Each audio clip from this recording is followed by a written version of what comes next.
rescheduled August 11th meeting of the North Bennington Graded School District Prudential Committee. We had difficulty figuring out how to get this meeting together and organized last week. And this week I'm here at Central Office in a little bit chilly room, actually, but with all the audio visual equipment. So I'm not even using a computer. I'm just on screen. And you can see Jim over there. And of the board, we have Kim Kroll is here, Matt Patterson not visible, but here, myself as the board chair, Superintendent Jim Culkeen is here, the attorney for the SVSU, Dina Atwood, is here. Lori Elwell is here for minutes, and I thought we were going to have Mary Rogers, but she seems not to have made an appearance. So. Mary just said she's in the waiting room. She's been waiting in the waiting room. Okay. Again, but last time I looked, there was no one there.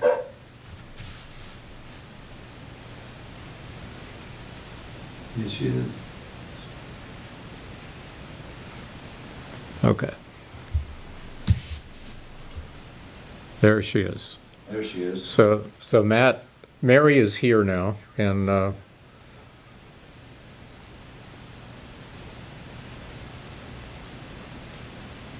hi, Mary.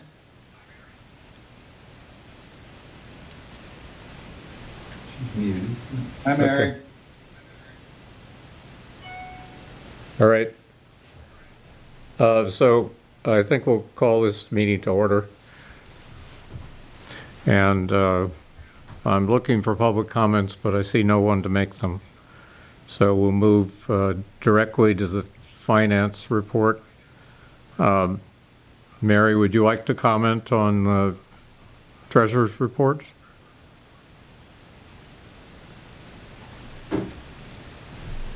Her audio's off. She's searching to deal with that, so.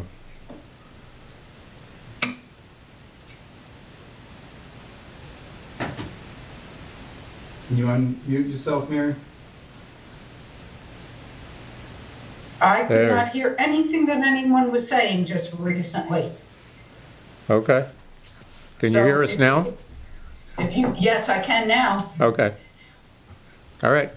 So we're at the finance report. Okay. Would you like to speak to the treasurer's report for July, I suppose?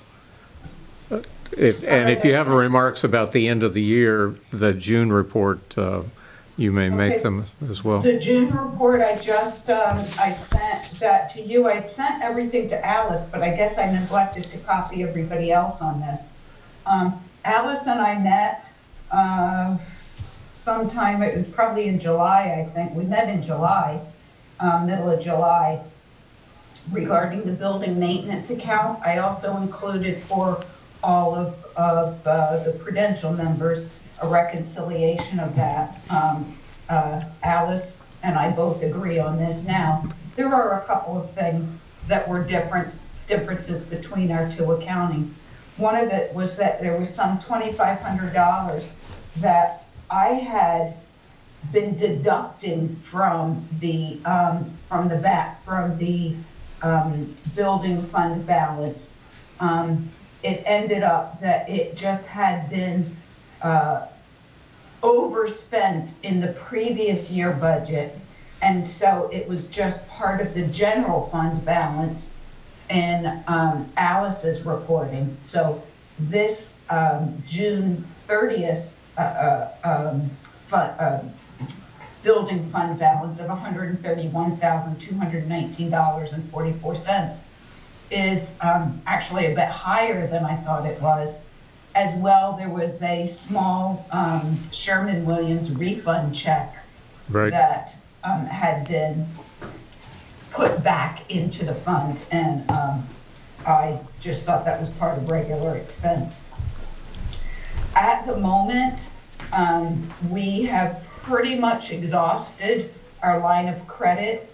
There's an additional $250,000 that was just moved to cover the August warrants. And so that leaves us about $40,000 left to borrow from that line of credit should we need it the remainder of this month and into the beginning of September. I don't anticipate that's going to be the case because we get our first very large state funding in September, as well as we start getting tax payments come in. Yep. And so whatever is the education part of that, I can remit over. So I think we should be okay. Great. Yep. Yeah, I appreciate you're working with Alice on the reconciliation of the maintenance fund, and it sort of pretty much jives with what I had come up with. So I'm glad to see we're all pretty much in agreement, and I appreciate that. Yeah, and I'm glad from your perspective, this as long as we get the general state support grant in September in a timely manner, we'll be okay for September expenses, right? Yep. Yep. Great. So I move on. We'll move on to the consent agenda if that's okay with everybody, and that would include a couple of warrants here for fiscal year 2022 for the August 11th meeting. One of them has all the major expenses, like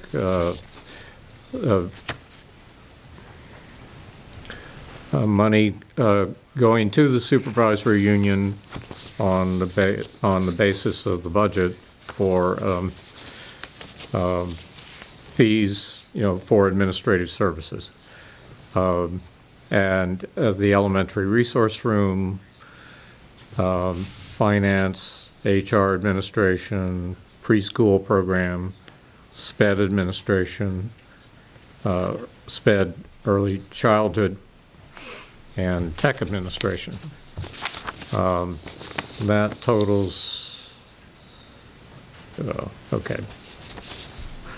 I don't know what the total of that is. It's just listed as different line items, so it's a substantial amount of money. I don't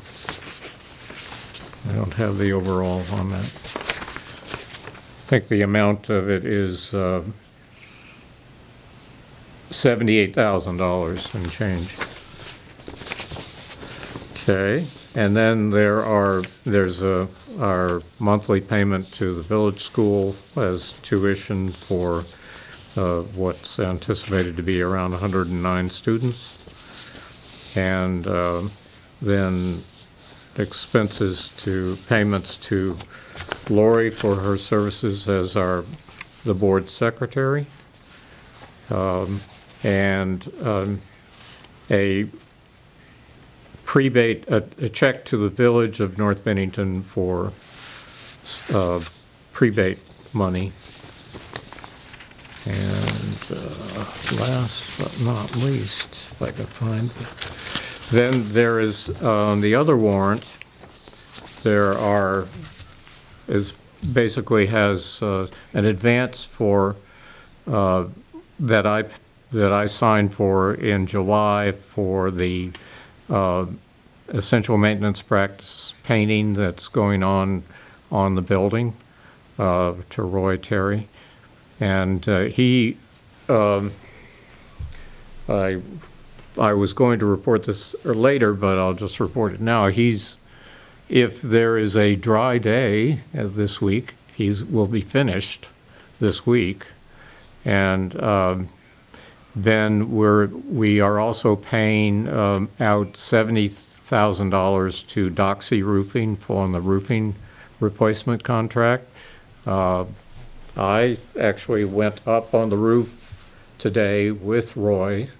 He gave me a lift, in the lift, and which was an experience. They move around quite a bit, and walked the roof, and it looks pretty good. It needs cleaning up, but the gutters are sitting there waiting for installation along with the snow guards, which are part of the last steps for finishing the roof. They do have to trim the rubber and put the metals that go on the edge on and reseal that, and then put the gutters and the snow guards in place, and they'll be done. But I had not seen the two bills. They were mailed to us, and they went to the village school, and then they were emailed to me on July 26th. So, and I didn't catch that until a little bit later. So we're paying those. I waived a portion of the 10% retainage, which the contract allowed us to hold until the job is complete, partly because they're almost right there and in completion, and also because one of those bills was from early in July and should have been paid in July.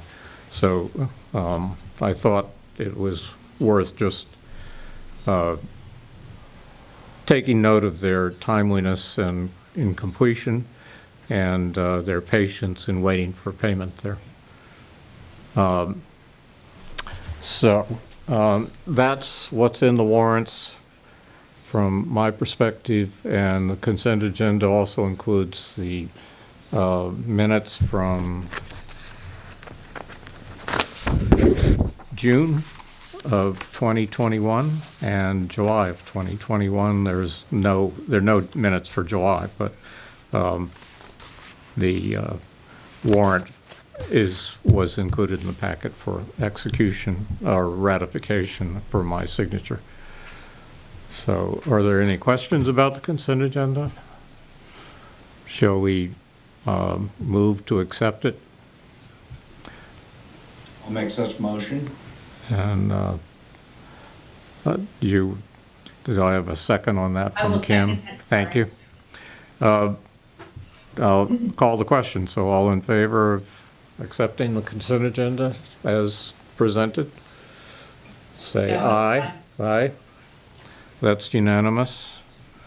So we move on to policies. There are none. So we move past that to the superintendent's report. Policy committee will meet next month and then Yeah, start okay. that up again. Yeah. Good evening. Our staff, teachers return on Monday, August 23rd. They'll have 2 days in their school buildings. We're not doing, that's the 23rd and 24th, we're not doing our traditional welcome back in the blue seats of the high school auditorium. We made the decision not to bring 600 people together in one location. So we're actually doing the SBSU Central Office bus tour on Monday and Tuesday.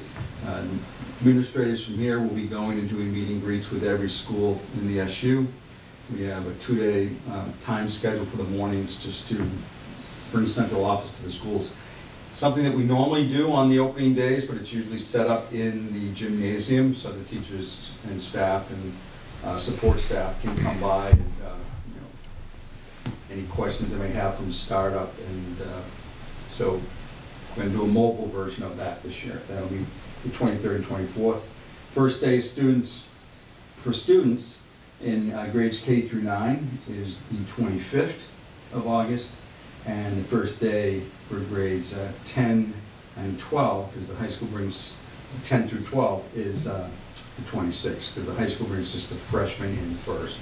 One day with the freshmen, and then the rest will come on Thursday. So our welcome back newsletter, remember we did newsletters every week during COVID, and we've only done 2 during the summer. The next one is scheduled to go out this Friday, just waiting for some action from the MEU board tomorrow night to finalize some of the items for that newsletter, and then that'll give the information to families. Should be noted, and this is already on our website, that school is 5 days a week this year. We're not doing the asynchronous day on Wednesdays, and we're going back to normal operating hours pre-COVID. We will be normal operations in the cafeteria, not the bag lunch that we've had during the past almost 20 months. Mask wearing will be required. We're going to follow the AOE guidance to wear masks in the building, not outside. You may eat in the cafeteria, you may take your mask off to eat, but you need to put it back after. I do have some concerns with the rising rate of COVID infection that we're all experiencing in Vermont and throughout the country. We will still be required to do contact tracing and quarantine of students who do test positive, so it's going to be a challenge. We do have some open positions as the school year begins. We did a new teacher orientation last week with 25 new teachers. That's not an unusual number for us. We're usually somewhere in the 30 new staff member range. Keep in mind that there's over 650 staff members in the SU. So we're somewhere in like the 8 or 9% turnover rate. So we do have some open positions. It's going to be a challenge for the start of the school.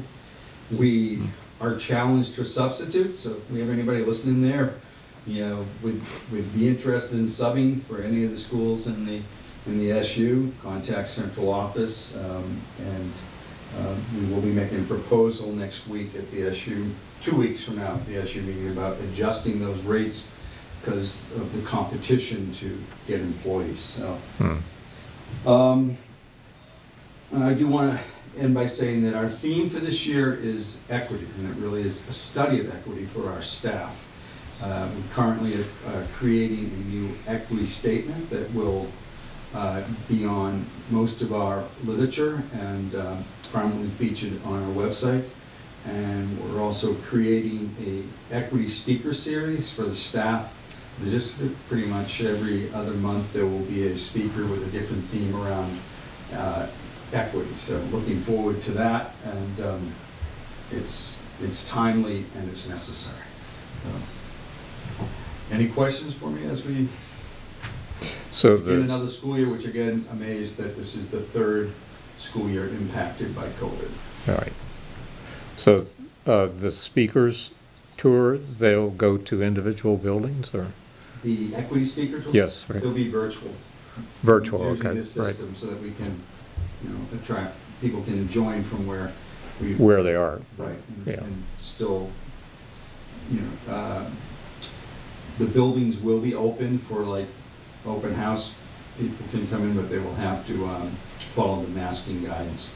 And the AOE guidance on that is for at least the first 10 days of school, the Union Elementary Board voted to require masks at least until their September meeting, when they will reevaluate how long that needs to continue. The guidance is until 80% of the students who are eligible to be vaccinated are vaccinated.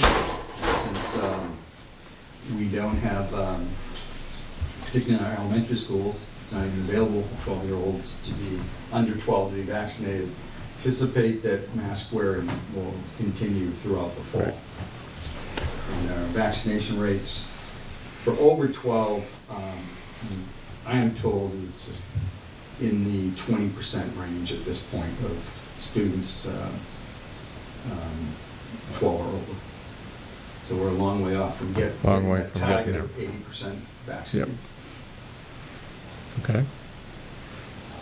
Are board members able to view some of the equity presentations? Yes, I would hope so. Yeah. Since it's Zoom, that's possible. Yeah, we're gonna, part of our bus tour on Monday and Tuesday, we'll be handing out a pamphlet that lists all the equity series, who the speakers are, what the topic is, and I will also distribute those to board members. Okay. Well, thank you. We're to the chair's report. I've already sort of reported on summer facility work, which is nearing a completion of the roof replacement, and the essential maintenance practice is painting.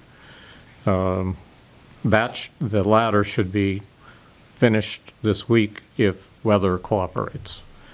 And the finishing off of the roof, as I mentioned, the metal work, the trimming, the rubber, the metal work, putting the snow guards back on, and reattaching the gutters to the building where there are gutters.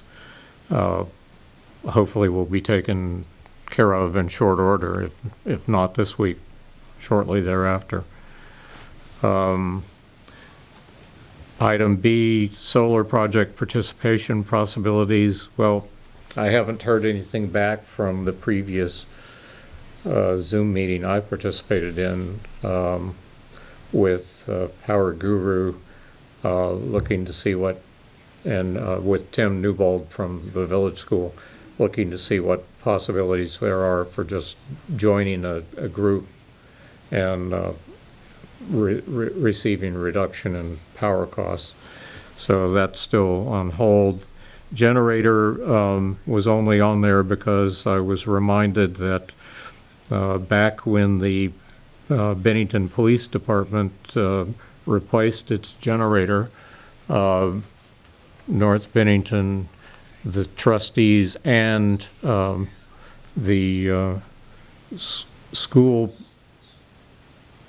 acquired a generator for nothing, and we have to discuss how we're going to use it and what we're going to do with it, but I have no information to share about that at the moment. So, and residency requests and approvals for other independents other than the Village School are proceeding sort of a pace. I've had, I believe, 5 applications from between Grace and Sacred Heart, and 1 I've seen from Southshire. But Jim Kosis at the Supervisory Union office here, who deals with our accounts, he also works with the other independents, Southshire, Highland Hall, and also for students who attend SVU ESD. He works on those residency applications and getting clearance on them from me, and he's on that job, that task, although I've done most of the ones with Sacred Heart and Grace so far because they've come to me directly. And then that completes what I have to say about those items. That the main thing is that I wanted to do was go through this tuition certification form that Dina has come up with, and see if everybody's okay with that, and the draft letter for just cover letter to send it out to the independent schools to get their information. So I invite Dina to say a few words, if she will. Yeah. And Dina, I did make you co-host in case you're sharing anything on your screen. Okay, thanks. Hi. Hi. I hope everybody's doing well. As I'm sure you're aware of at this point in time, there's a Second Circuit decision.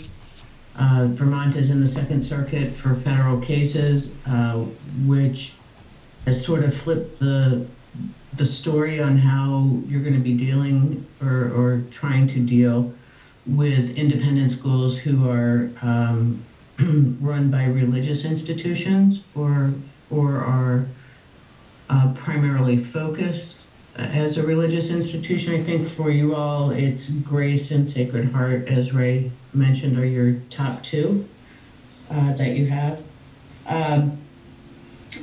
Because of that, there has been a lot of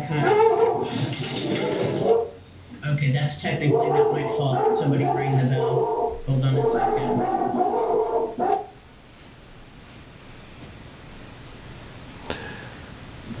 Usually when I've been on meetings with Dina, I can tell when UPS or FedEx is making deliveries, so. Right. Intruder alert here. Yeah. Right. Well, if I were home, that you would hear that for me Sorry as about well. that. Apparently that'll be the last time the UPS person comes to the house. So you have received as a board requests for payment of tuition, which you haven't gotten before. Which raises some interesting legal questions and some conundrums for the board. And one of the things that has come out of Vermont case law, where there's the Chittenden case, which is from the 1990s, late 1990, I think it was 1999, is that Vermont's state constitution itself has a compelled support clause in it. And the Chittenden case was up in Chittenden, Vermont, and basically what came out of that case was that school districts could in fact, and it was dealt with differently, school districts they could envision could in fact wind up having to pay tuition to schools that are religious in nature, but there needed to be some sort of boundaries under Vermont's constitution that you would not be supporting religious instruction and you would not be promoting religious activities. So fast forward to the Second Circuit case where it is a little bit different, where Greater Rutland County, Two Rivers, and and another school, SU, wound up in front of the Second Circuit, who said, yeah, you can pay tuition to religious schools based off of a U.S. Supreme Court case that just recently came out. I had advised that what I felt legally was required for you all is that you should, in fact, do a certification. Vermont's compelled support clause still exists in its constitution. That has not been modified.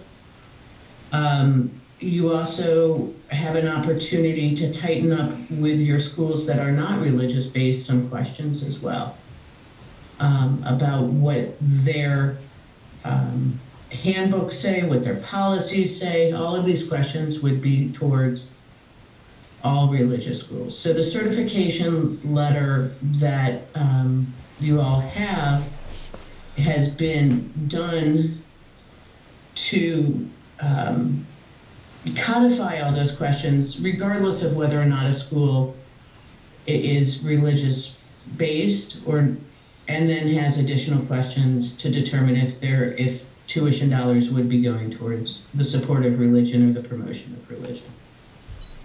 So that form that we're talking about is for all independent schools. Because I think you can safely go along with that if you have students who their parents are sending them to public schools, that they're accredited, at least in the state of Vermont, I would say, that they're accredited, that your tuition dollars would not be used to support religious instruction or promotion or activities. I couldn't click on the agenda packet, but my assumption is that the form went with the agenda package. When I clicked on it, I got a 404 error. I had sent the form out to everybody on the board. Okay. Right. And I also sent my cover letter, my draft cover letter. The form that I sent them was your certification form with the red ink for the additions to it. So Right. I'm looking at the form that's clean because you sent me a new one. I just didn't get around to sending it out to everybody. So if you're looking at this on Matt and Kim, if you've looked at this online, the items that were particularly, the items at the end of page 2 are pretty much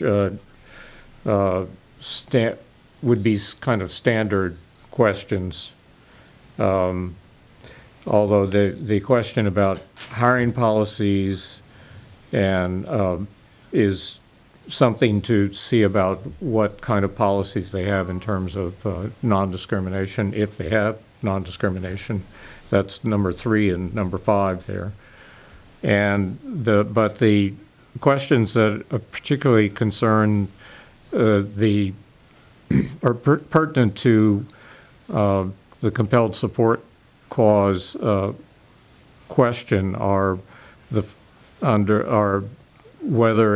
whether they conduct worship or religious instruction or not, and whether it segregates those in the school day, and whether they're separate from the actual educational program instruction, and what percentage of tuition, if they do provide religious instruction or religious functions and activities, is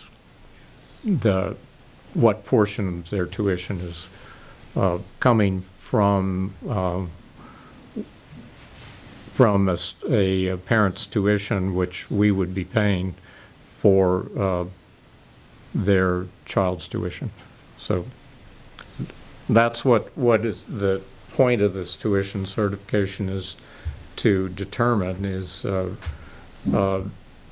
to make certain that we have a basis for at least figuring out what, with those schools that are religious in character, what portion of that tuition is actually appropriate and applicable for this district to pay, which would be the part that's not dedicated for religious activities or instruction. Am I saying that correctly, Dina? Yes, absolutely. Okay.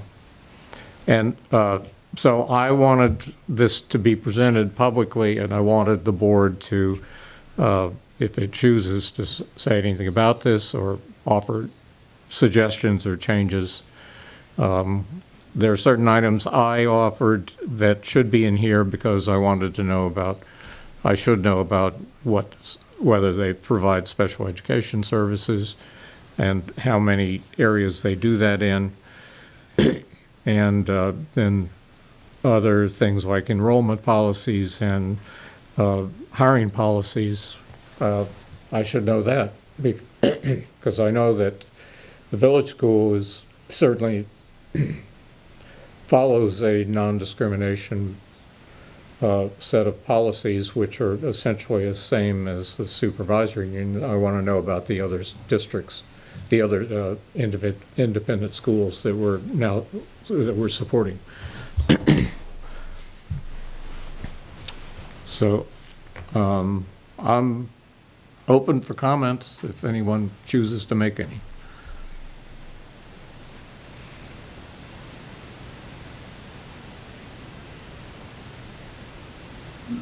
Hi, Ray. I have a question for you. So I see 5 items listed. I do not see anything about special education. Am I looking at the wrong one?